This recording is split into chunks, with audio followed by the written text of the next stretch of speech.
Syederalun sebanyak 250 prajurit TNI yang tersebar di sejumlah jajaran Kodim 0116 Nagan Raya Jumat siang diperiksa urin secara mendadak di Makodim setempat. Ini 2 orang yang sudah dipecat.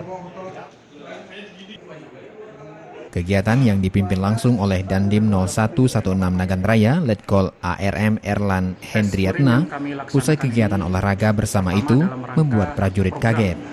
Penanggulangan pemberantasan narkoba. Menurutnya, pemeriksaan urin secara perdana di tahun 2016 tersebut dilakukan guna memastikan tidak ada anggota TNI di wilayah ini yang terlibat penggunaan narkoba.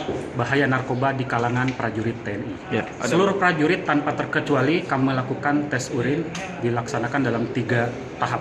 3 tahap apa saja itu, Pak?